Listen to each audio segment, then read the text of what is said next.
Chapitre 1. Ce que le péché fait à Dieu. Le psalmiste dit, « J'ai péché contre toi seul, et j'ai fait ce qui est mal à tes yeux. » Psaume chapitre 51, verset 6. Le péché est premièrement contre Dieu. Les conséquences du péché sont plus ressenties par Dieu que par quiconque d'autre. Qu'est-ce que le péché fait à Dieu?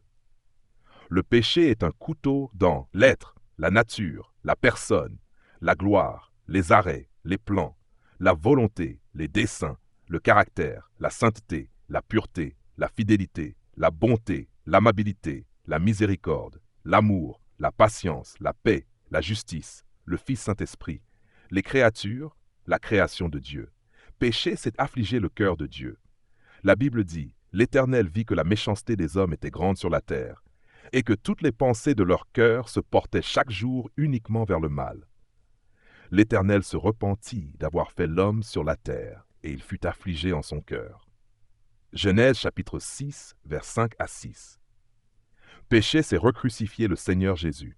La Bible dit, « Car il est impossible que ceux qui ont été une fois éclairés, qui ont goûté le don céleste, qui ont eu part au Saint-Esprit, qui ont goûté la bonne parole de Dieu et les puissances du siècle à venir, et qui sont tombés, soient encore renouvelés et amenés à la repentance, puisqu'ils crucifient pour leur part le Fils de Dieu et l'exposent à l'ignominie. » Hébreux chapitre 6, versets 4 à 6.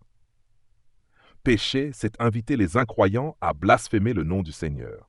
La Bible dit, « Car le nom de Dieu est blasphémé parmi les païens à cause de vous, comme cela est écrit. » Romains chapitre 2, verset 24. C'est persécuter le Seigneur Jésus.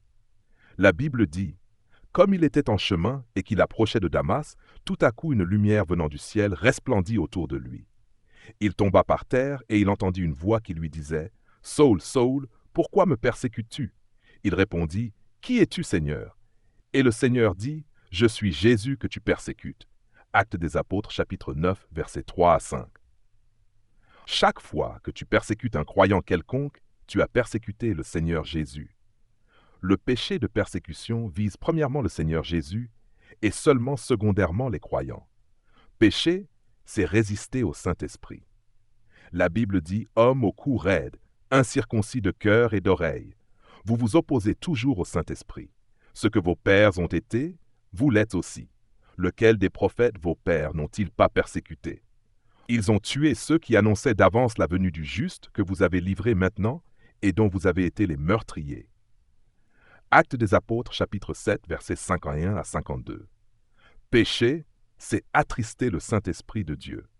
La Bible dit, « N'attristez pas le Saint-Esprit de Dieu, par lequel vous avez été scellés pour le jour de la rédemption. » Éphésiens, chapitre 4, verset 30. Péché, c'est éteindre l'Esprit.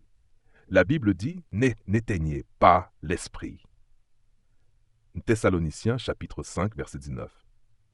Le péché est une tentative de renverser l'Éternel Dieu de sa place de suprématie. C'est une tentative de se débarrasser de lui. C'est une tentative de ruiner ses desseins éternels. Pour un péché quelconque commis, celui qui souffre le plus, c'est Dieu. Parce que le péché est fondamentalement contre Dieu, il importe peu que le péché soit commis en acte ou non. Si c'est un péché en 1, motif, 2, pensée, 3, imagination, 4, regard, 5, toucher, 6, paroles, il fait à Dieu le même mal que s'il était commis en acte. Parce que le péché est fondamentalement contre Dieu, le mal causé par le péché est fait, même si le péché n'est connu que par Dieu et par toi. Oui, le mal est causé même si tu le caches ou t'efforces à faire comme si ce n'était pas le péché. Nous avons dit que le péché est un couteau enfoncé dans le cœur de Dieu. Ce couteau y demeure jusqu'à ce qu'on se repente véritablement du péché à la façon de Dieu. Ceci étant, la seule repentance qui est vraie, c'est la repentance qui satisfait le cœur de Dieu. C'est dans la vraie repentance que le couteau qui est dans le cœur de Dieu est ôté. Si tu veux que le couteau que ton péché a enfoncé dans le cœur de Dieu soit ôté, suis le chemin de la repentance selon Dieu, présenté dans ce livre.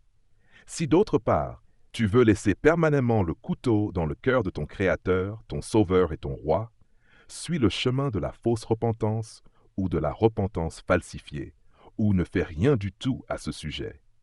La balle est dans ton camp.